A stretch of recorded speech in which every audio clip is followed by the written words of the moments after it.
নমস্কার, এসিসি নেটওয়ার্কের 279 নম্বর চ্যানেলের পাশাপাশি অন্যান্য সোশ্যাল প্ল্যাটফর্মে প্রচারিত হয়ে থাকা নর্থ ইস্ট নিউজে আপনাদের স্বাগত জানাই। আমি পিঙ্কি দাস। বৃহস্পতিবার সনাতনী শক্তি বাহিনীর পক্ষ থেকে সরকারি স্কুল কলেজে সনাতন ধর্মীয় শিক্ষা ব্যবস্থা করার দাবিতে জেলা শাসকের মারফতে মুখ্যমন্ত্রীর কাছে স্মারকপত্র প্রদান করেন। সংবাদ মাধ্যমের সাথে কথা বলতে গিয়ে শক্তি বাহিনীর সাধারণ সম্পাদক জিৎ দাশগুপ্ত বলেন, আসামের প্রত্যেক সরকারি স্কুল ও কলেজে ধর্মীয় শিক্ষার পাঠ করানোর জন্য, যাতে ভবিষ্যতে লাভ জিহাদের কবল থেকে কচিকাচাদের ভবিষ্যৎ নষ্ট না হয়ে এবং সনাতন ধর্মের প্রাধান্যতা বুঝে উঠতে পারে ছাত্রছাত্রীরা।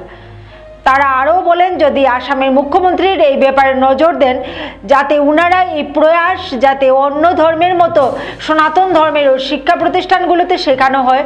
সংবাদ মাধ্যমের মধ্য দিয়ে আসামের মুখ্যমন্ত্রীর কাছে বিনীত আবেদন করেন তাদের দাবিগুলোর বিষয়ে গুরুত্ব দেওয়ার জন্য। এদিন উপস্থিত ছিলেন সুমন দে, দীপ রায়, প্রতীক দত্ত, রাজদীপ ভট্টাচার্য ও অন্যান্যরা। নর্থ ইস্ট নিউজের বরাকবেলি ইনচার্জ সুরজিৎ চক্রবর্তীর প্রতিবেদন। আজকে আমরা সনাতন শক্তি বাহিনীর পক্ষ থেকে মাননীয় মুখ্যমন্ত্রীর অ্যাড্রেস করি একটা মেমোরেন্ডাম জমা দিচ্ছি। খুবই গুরুত্বপূর্ণ বিষয় এটা। আমরা শিলচরে লাভ জিহাদ একটা ভাইরাসের মতো বাড়িয়ে যাক, তো এই ভাইরাসের অ্যান্টিডোটটা খুবই দরকার, যার লেগা আমরা আজকে এই মেমোরেন্ডামটা জমা দিছি। তো আমরা চাই, সনাতন শক্তি বাহিনী আমরা চাই যে প্রত্যেকটা স্কুল কলেজে, প্রত্যেকটা শিক্ষা প্রতিষ্ঠানে সনাতন ধর্মের যে বেসিক জ্ঞান, তো এইগুলা জিনিস প্রত্যেকটা ছাত্রছাত্রীরা প্রোভাইড করা হইতো। কম্পালসারিলি মাসের মধ্যে একবার হইলেও তারা করা হইতো। এই ধর্মের যে জ্ঞানটা এটা দেওয়া হইতো, যাতে তারা বড় হইয়া যাতে বাজে করতে যাতে না যায়। আর আরেকটা জিনিস, আমরা লাভ জিহাদের উপরে যে সংগঠনে কাজ করে তারা সবচেয়ে আগে জানাই স্যালিউট এবং অসংখ্য ধন্যবাদ যে তারা এই জিনিসটার উপরে কাজ করে। কিন্তু একইভাবে আমরা কাজ করলে, সবের একভাবে কাজ করলে হইতো না। আমরা বিভিন্নভাবে এই জিনিসটার উপরে ওয়ার্ক করতে লাগবো, একসাথে মিলিত হয়ে আমরা এই বিষয়ে কাজ করতে লাগবো বিভিন্ন অ্যাসপেক্টে। খালি একই রকমভাবে কাজ করলে আমরা হইতো না। তো এর লিগা আমরা সনাতন শক্তি বাহিনী আজকে এই মেমোরেন্ডামটা জমা দিলাম। আমি আশা করি যে মাননীয় মুখ্যমন্ত্রী মহাশয় আমাদের একটা ভালো কিছু রেসপন্স দিবা।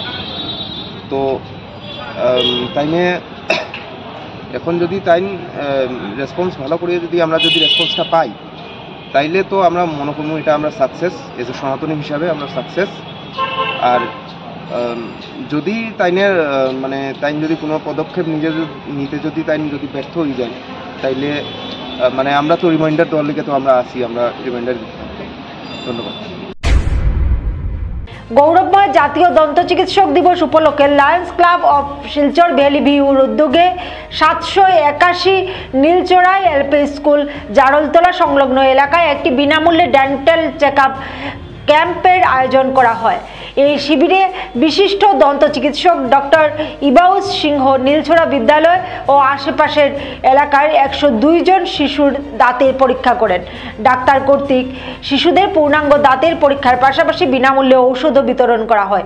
এই উপলক্ষে একটি সচেতনতামূলক অনুষ্ঠানেরও আয়োজন করা হয়, যেখানে ডক্টর সিংহ পরিচ্ছন্নতা ও দাঁত সুস্থ রাখার বিভিন্ন উপায় সম্পর্কে অত্যন্ত তথ্যবহুল বক্তব্য প্রদান করেন। অনুষ্ঠানের শুরুতে গাইডিং লায়ন সঞ্জীব রায় দিনটির তাৎপর্য ও অনুষ্ঠানের উদ্দেশ্য সম্পর্কে আলোকপাত করেন। দন্ত চিকিৎসক সম্প্রদায়ের প্রতি সম্মান জানিয়ে এবং দিনটি উদযাপন করতে ক্লাব ভ্যালি ভিউর পক্ষ থেকে ডক্টর ইবাচাও সিংহকে লায়ন প্যান, লায়ন পিন এবং উত্তরী দিয়ে সম্মানিত করা হয়। বিদ্যালয় কর্তৃপক্ষ, চিকিৎসক ও লায়ন্স ক্লাবের সমস্ত সদস্যকে সম্বর্ধনা জ্ঞাপন করেন। ক্লাবের পক্ষ থেকে কোষাধ্যক্ষ সন্দীপ শীল, পুষ্পাবতী রায় উপস্থিত ছিলেন এবং বিদ্যালয়ের পক্ষ থেকে প্রধান শিক্ষক টিঙ্কু দত্ত, সহকারী শিক্ষিকা পূর্বাশা নাথ এবং সঙ্গীতা রায় উপস্থিত ছিলেন। এই শিবিরে নিরাময় হেলথ কেয়ার শিলচর সর্বোচ্চ সহযোগিতা প্রদান করে এবং এই কেন্দ্রের পক্ষ থেকে ওয়াংল্যাং সিনহাও উপস্থিত ছিলেন। নর্থ ইস্ট নিউজের প্রতিনিধি অমল ঋষির প্রতিবেদন।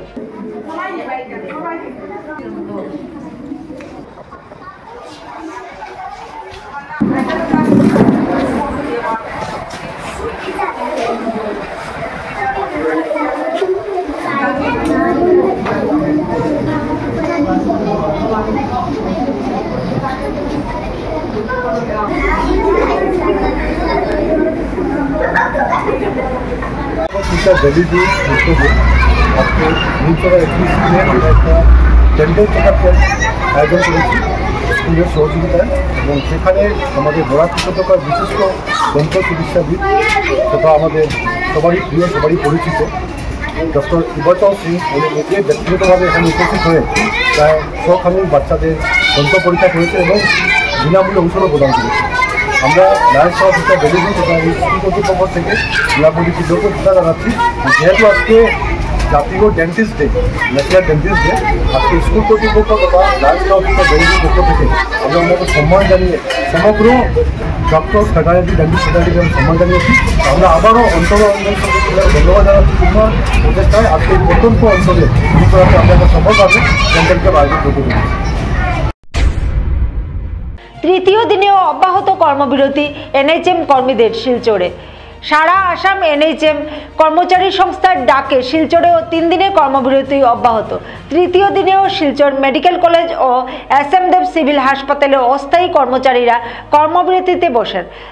তাদের 3 দফা দাবি সহ বিভিন্ন ঘাত প্রতিঘাতের কথা তুলে ধরেন তারা। দাবির মধ্যে রয়েছে এনএইচএম কর্মচারীদের চাকরি স্থায়ীকরণ, 7ম বেতন কমিশনের সুপারিশ অনুসারে সমহারে সমবেতন প্রদান ও স্থায়ী কর্মচারীদের মতো সকল সুবিধা প্রদান করতে হবে। এনএইচএম কর্মচারী সংস্থার কর্মবিরতিতে শিলচর সহ অন্যান্য সাবসেন্টারগুলিতে স্বাস্থ্য পরিষেবা সম্পূর্ণভাবে বিপর্যস্ত হয়ে পড়েছে। কর্মকর্তারা তাদের বক্তব্যে জানান, 2005 সালে এনএইচএম চালু হওয়ার পর থেকে তারা অস্থায়ী কর্মচারী হিসেবে কাজ করে আসছেন, কিন্তু আজ পর্যন্ত তাদের চাকরি স্থায়ীকরণ হয়নি। বারবার বিভিন্ন সময়ে বিভিন্নভাবে সরকারের কাছে দাবি জানালেও তারা নিরাশ হয়েছেন। স্থায়ী কর্মচারীদের মতো সমহারে কাজ করলেও বেতন সহ অন্যান্য সুবিধা লাভে তারা বৈষম্যের শিকার হচ্ছেন। কোনো ধরনের সরকারি সহায়তা ছাড়াই অত্যন্ত ঝুঁকি নিয়ে তারা চাকরি করছেন। অস্থায়ী কর্মচারী হলেও বিভাগের সম্পূর্ণ কাজের চাপ তাদের উপর থাকে, তবে সরকারের সব ধরনের সুযোগ সুবিধা থেকে তারা বঞ্চিত। শীঘ্রই তাদের দাবি পূরণ করতে রাজ্যের মুখ্যমন্ত্রী ডক্টর হিমন্ত বিশ্ব শর্মার হস্তক্ষেপ কামনা করেন তারা আরও উল্লেখ করেন, স্বাস্থ্য বিভাগের কাজ করে দুর্ঘটনাজনিত স্বাস্থ্য বীমা থেকেও তারা বঞ্চিত। এহেন পরিস্থিতিতে কর্তব্য পালন করলেও সরকারের সেদিকে দৃষ্টিগোচর হয়নি। এদিকে আজ এসএম দেব সিভিল হাসপাতালের সুপারিনটেন্ডেন্ট ডক্টর অরূপ কুমার পাটুয়া সাংবাদিকদের জানান, এভাবে স্বাস্থ্যকর্মীরা কর্মবিরতি করায় ভীষণ অসুবিধার সম্মুখীন হচ্ছেন তিনি এবং রোগীদেরও ভীষণ অসুবিধা হচ্ছে। আগামী দিনে এভাবে কর্মবিরতি চলতে থাকলে মহাবিপদে পড়তে হবে স্বাস্থ্য বিভাগকে বলে জানালেন তিনি।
के 3 নম্বর দিন আমাদের আন্দোলন চলছে, কর্মবিরতি চলতেছে।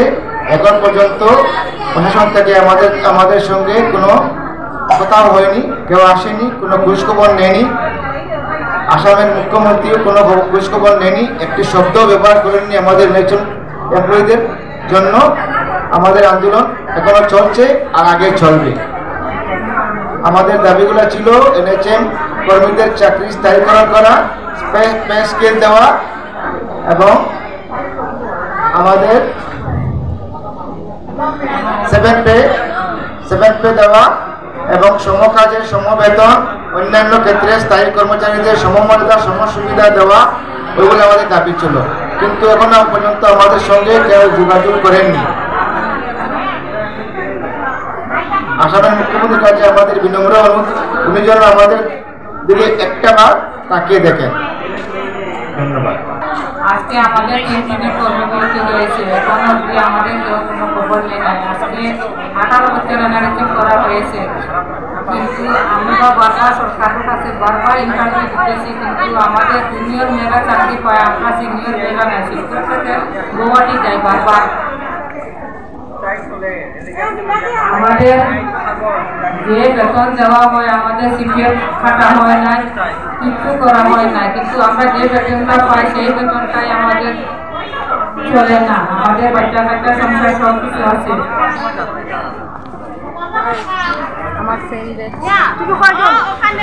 আমরা আজকে কর্মবিরতিতে বসে, কিন্তু আমাদের জুনিয়র মেয়েরা আমাদের একই চেয়ারে বয়ে সমান বেতন পায়, আমরা কিন্তু সেই চেয়ারে বয়ে সিনিয়র হয়ে আমরা সেরকম বেতন পাই না।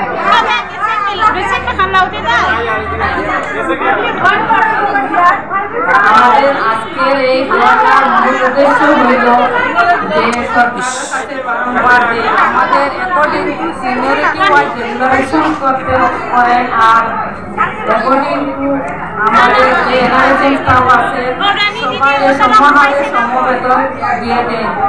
মাননীয় মুখ্যমন্ত্রী এবং হেলথমন্ত্রীর কাছে বারংবার অনুরোধ করতেছি যে আমাদের এই সমস্যাটা সমাধান করার জন্য। আপনারা যদি এই আজকে নিয়ে 3 দিন হয়েছে, যদি এই আপনাদের যে দাবি, এই দাবি যদি পূরণ না হয় তাহলে আপনি কি করবেন, কি স্টেপ নেবেন? এই দাবি যদি পূরণ না হয় নেক্সটে আমরা আবার বিরাট আন্দোলনে নামব। আর তাতে যদি পেশেন্টের কোনো ক্ষতি হয় সেটা দায়ী কে? এটা আমরা এমার্জেন্সি মেনটেন করে স্ট্রাইক করব, যে পেশেন্টের সাফার কেন করব। আমরা এমার্জেন্সি মেনটেন করে আমরা আন্দোলনে নামব। আপনার এজ কত? আপনি কি মানে ইনচার্জের পোস্ট পেয়েছেন? না না, কেন পেয়েছি? আমার মোট জুনিয়র মেয়েরা ইনচার্জ পোস্টে বসেছে, আমি সিনিয়র হয়ে এখনো ইনচার্জ হয়ে নাই। এনআরএচএম এ থাকছি, 2007-এ জয়েন করেছি। এছাড়া কাছাড় জেলা কংগ্রেস সভাপতি অভিজিৎ পাল বলেন, স্বাস্থ্যকর্মীদের দাবিগুলি অতি সত্বর মেনে নেওয়া উচিত। তিনি স্বাস্থ্যমন্ত্রী ও বিরোধী দলনেতাকে এ বিষয়ে অবগত করাবেন। তৃণমূল কংগ্রেসের রাজ্যসভার সাংসদ সুস্মিতা দেব দেখা করতে আসেন স্বাস্থ্যকর্মীদের সঙ্গে এবং তিনি জানান তাদের দাবির প্রতি তার পূর্ণ সমর্থন রয়েছে। নর্থ ইস্ট নিউজের প্রতিনিধি রাজু দে ও রঞ্জিত কানুর প্রতিবেদন। কিছু অবদান থাকে এবং স্টেট গভর্নমেন্টেরও হেলথ সেক্টরের অবদান থাকে। এখন এদের দাবিটা এটা আজকের দাবি না, অনেক পুরানো দাবি। ইনফ্যাক্ট আমাকে উনি মনে করিয়ে দিলেন যে আমি যখন প্রথম লোকসভায় জিতে শিলচরে এমপি হয়ে গেছিলাম তখন আমার কাছে একটা মেমোরেন্ডাম দেওয়া হয়েছিল। এখন প্রশ্নটা হলো যে হেলথ সেক্টরটা আমাদের দেশের জন্য কত গুরুত্বপূর্ণ আমরা কোভিডের সময় দেখতে পেরেছি। এরা যদি থাকতো না, কোভিডের সময়, প্যান্ডেমিকের সময়, আমি মনে করি যে এনএচএম হোক বা আমাদের স্টেট গভর্নমেন্ট এমপ্লয়িজরা বা আশা কর্মীরা যে সার্ভিসটা দিয়ে সমাজকে আমি মনে করি টিকিয়ে রেখেছিল, এটা ভুললে চলবে না। কিন্তু এটাতে টাকা পয়সারও ব্যাপার আছে। তো ওদের যে দাবিটা আছে regularisation of services of NHM employees, এছাড়া 8th পে কমিশন লাগু হওয়ার পর্যন্ত অ্যাটলিস্ট 7th পে কমিশনের লেভেলে ওদেরকে বেতন দেওয়া। অথচ এখানে সুপ্রিম কোর্টের একটা অর্ডার আছে যে equal pay equal work. So এই বিভিন্ন দাবি নিয়ে আমি মনে করি যে ভারত সরকার এবং আসাম সরকারকে এটলিস্ট ওদের সঙ্গে একটা আলোচনা করা উচিত, যেটার সমাধানটা কি। কারণ হেলথ সেক্টর যদি ভেঙে পড়ে আমাদের কাছে কিন্তু কোনো উপায় থাকবে না। ইভেন আজকে যে সিভিল হসপিটালে সবচেয়ে গরিব মানুষরা আজকে সিভিল হসপিটালে আছে। হ্যাঁ, অনেকে প্রাইভেটে যেতে পারে, কিন্তু সবাই তো প্রাইভেটে চিকিৎসা করাবার সেই অর্থনৈতিক ক্ষমতা নেই। এই স্ট্যাটিস্টিকটা পার ডে এন্টায়ার আসামে মানে দেখায় পেশেন্ট ও নাম্বার অফ পেশেন্ট কত লিখেছ? 1,26,400 প্রতিদিন পেশেন্টরা আজকে ওদের সার্ভিসের উপরে নির্ভর করে চিকিৎসা করে। সো আমি আশা করছি যে আসাম রাজ্যতে যে হেলথ মিনিস্ট্রি চালাচ্ছেন অশোক সিংঘল, ওনার উচিত ওদের দাবিটা মেনে নেওয়া, কারণ এটার মধ্যে টাকা পয়সার ব্যাপার আছে। আজকে দেখেন আয়ুষ্মান ভারত নিয়ে অনেক রকমের কথাবার্তা হয়, কিন্তু ফ্যাক্ট ইজ আয়ুষ্মান ভারত দেওয়া সত্ত্বেও লক্ষ লক্ষ মানুষ ওদের সার্ভিসের উপরে নির্ভর আছে। সো ওদের দাবিটা মানা উচিত। দাবি 100% না মানলে ওদের সঙ্গে বসে একটা আলোচনা করা উচিত। সো আমি এটা পুরো চেষ্টা করব সদনে, পার্লামেন্টে এটা তোলার, কারণ এটার মধ্যে সেন্ট্রাল গভর্নমেন্টেরও একটা রোল আছে। এটা শুধু স্টেটের রোল না, এটা সেন্ট্রাল রোল আছে। আমি কথা দিচ্ছি যে আমি এবার পার্লামেন্টে এটা তুলব, বা যে হেলথ মিনিস্টার ভারত সরকারের রয়েছে ওনার সঙ্গে দেখা করে আপনাদের এই মেমোরান্ডামটা আমি নিশ্চয়ই জমা দেবো। ঠিক আছে ম্যাডাম, আজকে 19 বছর হয়েছে, 2006 থাকি, এখন 19 বছর আমরা তখন আমরা 28,000 29,000 টাকা বেতন পাই। এইসব দিনের কিনা এই বেতন দিয়ে চলে, তারপরে আরো 3 বছর 4 বছর পরে রিটায়ারমেন্ট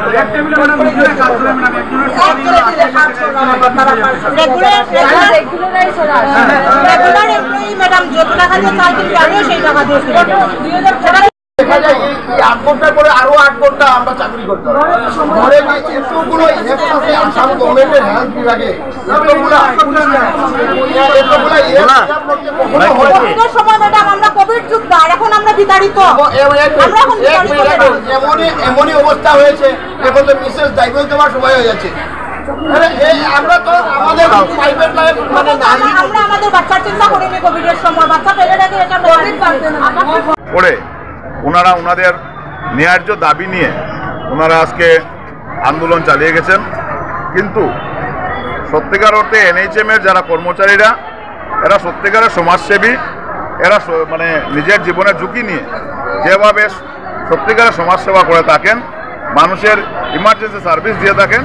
আজকে সাধারণ মানুষ এই হসপিটালগুলোর উপর নির্ভরশীল। আজকে গ্রামেগঞ্জে বিভিন্ন যে পিএইচসিগুলো আছে, পাবলিক হেলথ সেন্টারগুলো আছে, সেই সেন্টারগুলোর উপর মানুষ লক্ষ লক্ষ মানুষ সেটার উপর নির্ভরশীল। খুব কম সংখ্যক মানুষ যারা মানে বেসরকারি হসপিটালে যান, না হলে বাকি প্রত্যেক মানুষই নিজের মানে জীবনের বিভিন্ন অসুখ বিসুখ নিয়ে এই সরকারি হসপিটালগুলোর উপরেই মানুষ নির্ভরশীল। এবং সেই জায়গাতে যারা আজকে দিনরাত মানুষের সেবা করে যাচ্ছেন, সেই সেবা করার পরও ওনারা যে 2 বেলা 2 মুঠো খাওয়ার, সে খাওয়াটুকু আজকের দিনে সরকার ওনাদেরকে নিয়ে কোনো ধরনের চিন্তা নেই। ওনারা সামান্য বেতনে, যেটা আজকের দিনে বর্তমানে যে দ্রব্যমূল্য যেভাবে বৃদ্ধি হচ্ছে, যেভাবে আজকে জিনিসপত্রের দাম, ওনাদের ফ্যামিলি চালানো সম্ভব না।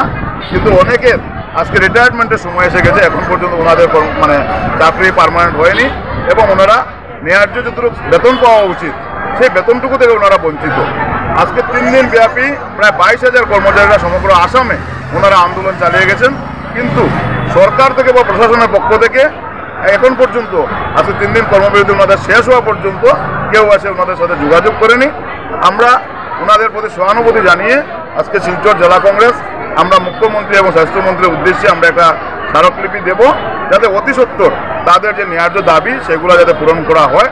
এবং আমাদের বিরোধী দলের যারা এখন বর্তমানে বাজেট সেশন চলছে, বিরোধী দলের বিধায়কদের আমি আজকে অনুরোধ করব, আমি এটা নিয়ে বিরোধী দলনেতা দেবব্রত শইকীয়ার সাথে যোগাযোগ করব, যাতে ওনারা সেই ব্যাপারটা বিধানসভায় উত্থাপন করেন এবং সরকারকে যাতে চাপিয়ে ধরেন যে এই যে যারা সেবামূলক কাজে যারা আজকে জড়িত আছেন, লক্ষ লক্ষ মানুষকে যারা সেবা দিয়ে যাচ্ছেন, তাদের জন্য ন্যূনতম পাওনাটুকু যাতে অতি সত্বর সরকার পূরণ করে দেন, সেই দিকে যেন ওনারা মানে বিধানসভাতে আওয়াজ তুলতে পারে, সেই ব্যাপারটা নিয়ে আজকে আমি ওনাদের সাথে। 2006 থেকে তো ওনাদের চলছে, তখন তো কংগ্রেসের ছিল, তখন কংগ্রেস কোনো ইনিশিয়েটিভ নেয়নি। দেখুন, যে সরকারে থাকুক, কংগ্রেস বিজেপি বলে এখানে আমি রাজনীতি করতে আসিনি। মানুষ ওনারা সেবামূলক কাজ করে যাচ্ছেন, তাই ওনাদের যে প্রয়োজন, ওনাদের যে ন্যায্য দাবি, সেটা পূরণ করা অত্যন্ত প্রয়োজন। আজকে 2006 থেকে শুরু হয়েছিল, কিন্তু এখন গিয়ে আপনারা দেখেন, যদি আপনারা দেখবেন প্রায় 15,004 19 বছর হয়ে গেছে। তো যে কোনো একটা নতুন স্কিম, এনএইচএম একটা স্কিম ছিল, এটা সেন্ট্রাল গভর্নমেন্টের স্কিম ছিল, সেই স্কিমটাকে নতুনভাবে আসামে 2006 থেকে শুরু করা হয়েছে। ধীরে ধীরে সেটাকে পার্মানেন্ট করার কথা, কোনো স্কিমে নতুন অবস্থাতে পার্মানেন্ট করা হয় না। তো 2015 ইংরাজি থেকে বিজেপি ক্ষমতায় এসছে, তো আজকে বিজেপি ক্ষমতায় আসার পর আরো 11 বছর মানে কেন্দ্রে ক্ষমতায় এবং 9 বছর হচ্ছে আসামে ক্ষমতায়। তাই ধীরে ধীরে ওনাদের যে দাবি, কংগ্রেস ক্ষমতা থাকার সময় আপনাদেরকে এটা কথা বলি, কংগ্রেস ক্ষমতা থাকার সময় পূর্ণ সরকারি কর্মচারী হোক বা বেসরকারি কর্মচারী হোক, যদি কোনো সময় আন্দোলনে নেমেছে, পথে নেমেছিল, সরকার কিন্তু সেটাকে মানে কর্ণপাত করেছিল এবং সঙ্গে সঙ্গে বিহিত ব্যবস্থার কথা চিন্তা করা হয়েছিল। কিন্তু আজকের দিন সবচেয়ে দুঃখের ব্যাপার, ওনাদের সমস্যা কত সমাধান হবে তা পরের কথা। 3 দিন ধরে যেমন এখানে ওনারা আজকে কর্মবিরতি করে ওনারা যেমন এখানে ধর্নায় বসছেন, আজকে পর্যন্ত প্রশাসনের পক্ষ থেকে একটাবার খবর ওনাদেরকে নেওয়া হয়নি।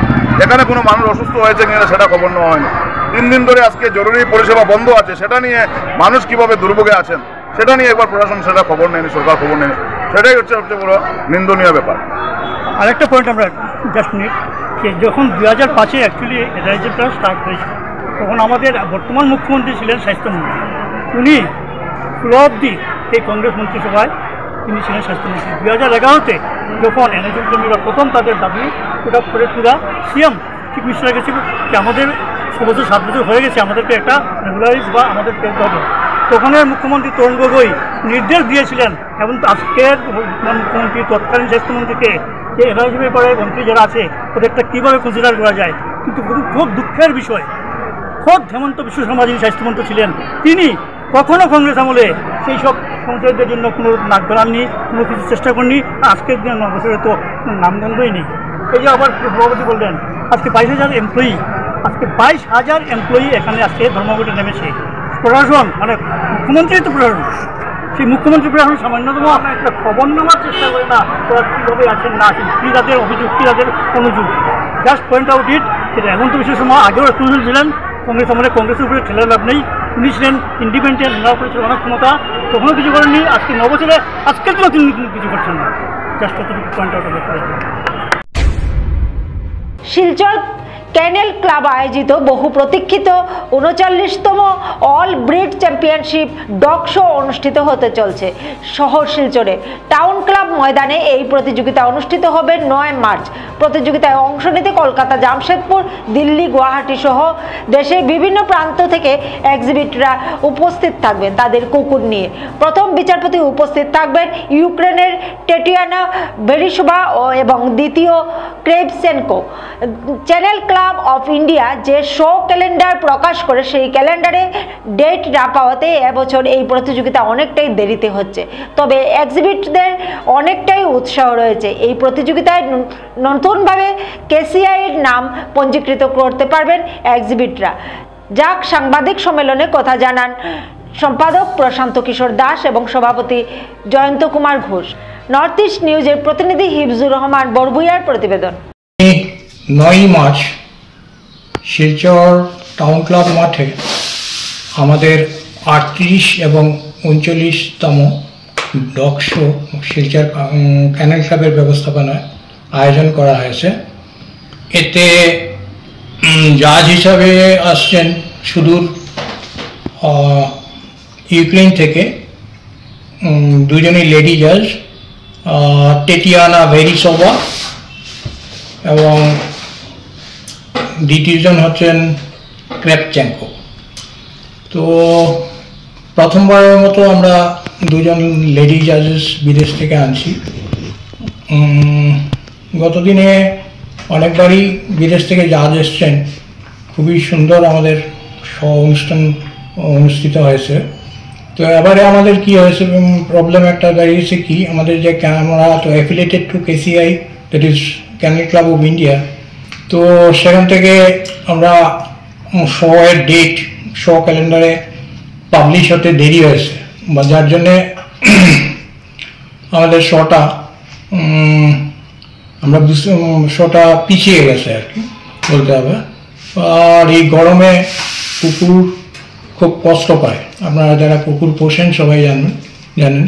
তো সেদিক থেকে আমাদের এবারে হয়তোবা কুকুরের সংখ্যা অল্প কম হতে পারে। তো আগামী দিনে আমরা সেই ব্যাপারটা খেয়াল রাখবো যাতে ঠান্ডার মৌসুমে করা যায়। আর আপনাদের সবার কাছে অনুরোধ রইল আপনারা আসুন, আনন্দ উপভোগ করুন, এইটুকুনি। ইনফ্যাক্ট কুকুরের মালিক ওরা ইসেতে কুকুর এক্সিবিট করতে ওরা বাইরে দর্শক হিসেবেই থাকে, তো ওদের যা হ্যান্ডলার বা গ্রুমার ওরাই কুকুরকে হ্যান্ডেল করে আর কি।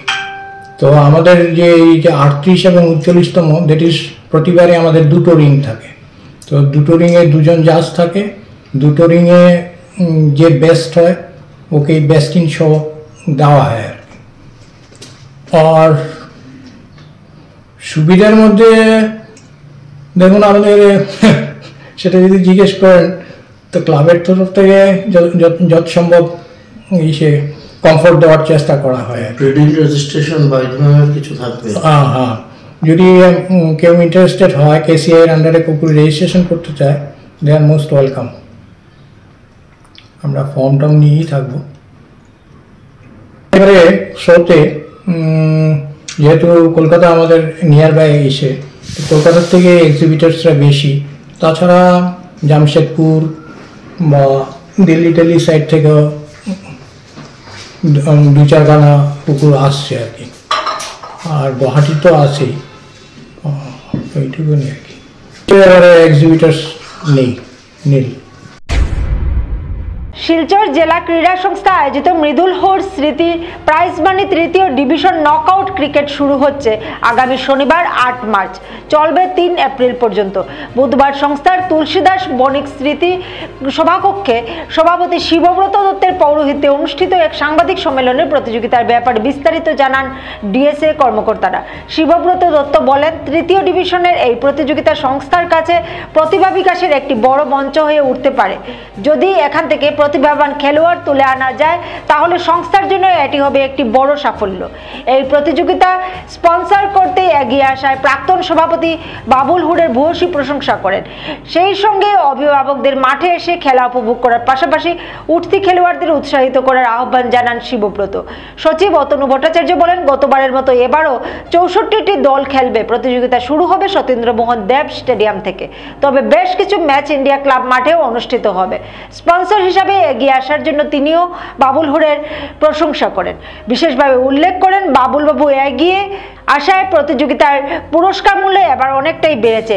এই বড় সংস্থার প্রয়োজনে পাশে এসে দাঁড়ানো বাবুল হুডের প্রতি কৃতজ্ঞতা প্রকাশ করেন ক্রিকেটার সচিব। নর্থ ইস্ট নিউজের প্রতিনিধি রাজুদের প্রতিবেদন। থার্ড ডিভিশন ক্রিকেটটা জন্য যে স্পন্সর হিসাবে এসেছে, আমি ওনাকে প্রথমে ধন্যবাদ জানাই। কিন্তু আগে আমরা লাস্ট 5 বছর ধরে যিনি করেছে সঞ্জীব রায়, আমি ওনাকে ধন্যবাদ জানাতে চাই যে বিগত 5 বছর ধরে উনি এই থার্ড ডিভিশনটা করে গিয়েছিলেন, কিন্তু এই বছর তার কোনো কারণবশত করতে পারছেন না। কিন্তু যখনই আমি প্রথম বাবুল মহাশয়ের কথা বলি, উনি এক কথায় রাজি হয়ে যান এবং অ্যামাউন্টটা আমরা আগে যেটা পেতাম এটা ডাবল উনি করেছেন। 50,000 টাকা উনি স্পন্সর করবেন এই টুর্নামেন্টের জন্য। আমার মনে হয় শিলচর ডিএসএ থার্ড ডিভিশনের এই ফার্স্ট টাইম এত বড় স্পন্সর বা প্রাইজ মানি যে 25,000 টাকা চ্যাম্পিয়ন যেটা হয়েছে, এটা শিলচর ডিএসএ ইতিহাসে প্রথম থার্ড ডিভিশন ক্রিকেটে। এবং এই যে খেলাটা শুরু হবে, এটা T20 ফরম্যাটে খেলা হবে। প্রত্যেক দিন 2টা ম্যাচ থাকবে। 8 থেকে 13 তারিখ পর্যন্ত 2টা ম্যাচ, কিন্তু 14 তারিখ থেকে 4টা ম্যাচ হবে 2টা গ্রাউন্ডে। শিলচর ডিএসএ গ্রাউন্ডে 2টা ম্যাচ হবে, ইন্ডিয়া ক্লাব গ্রাউন্ডে 2টা ম্যাচ হবে। 14 তারিখ থেকে 23 তারিখ পর্যন্ত 4টি ম্যাচ হবে ডেইলি। ইন্ডিয়া ক্লাব গ্রাউন্ডে 2টা ম্যাচ হবে, ডিএসএ মাঠে 2টা ম্যাচ হবে। এই টুর্নামেন্টটা অ্যাকচুয়ালি সবচেয়ে বড় ক্রিকেট টুর্নামেন্ট, অনেক দিন নিয়ে চলে, অনেকটা টিম পার্টিসিপেট করে। বিগত দিনেও 64টা টিম ছিল, এবারও 64টা টিম। এটা নকআউট বেসিসে হবে। শুরু হবে জেলা ক্রীড়া সংস্থার ময়দানে এবং কয়েকটা ম্যাচ ইন্ডিয়া ক্লাব গ্রাউন্ডে হবে সময়ে সময়ে। সেই 64টা টিম একটা বিরাট বড় ব্যাপার এবং এই ধরনের টুর্নামেন্টে এগিয়ে আসার জন্য আমি জেলা ক্রীড়া সংস্থার পক্ষ থেকে বাবুল মহাশয়কে অভিনন্দন জানাই এবং ওনার যথেষ্ট অভিজ্ঞতা, ওনাকে আমাদের বলার কিছু নেই। উনি ওনার অভিজ্ঞতা দিয়ে এবং সবচেয়ে বড় জিনিস যে বিগত বছরগুলোর থেকে আবার উনি প্রাইজ মানি বাড়ার কথা নিজেই বলেছেন।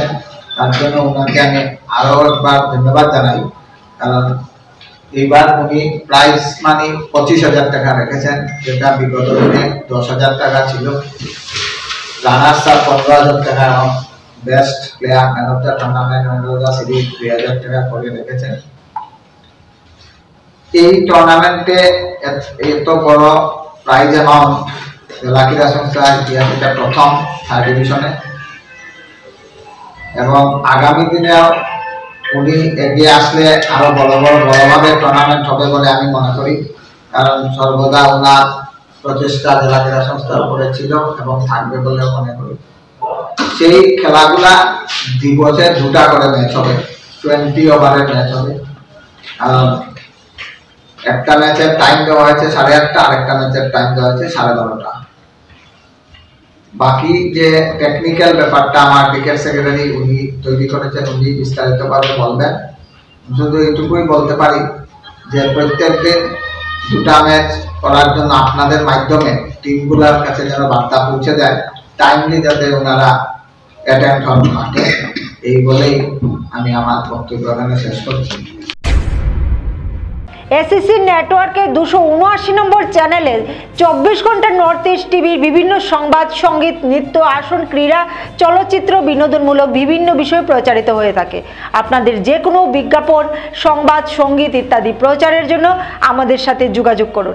এসিসি নেটওয়ার্কের 279 নম্বর চ্যানেলের পাশাপাশি সোশ্যাল প্ল্যাটফর্ম ইউটিউব ও ফেসবুকে নর্থ ইস্ট নিউজ বাংলা নামে পেজেও আমাদের সংবাদ প্রচারিত হয়ে থাকে।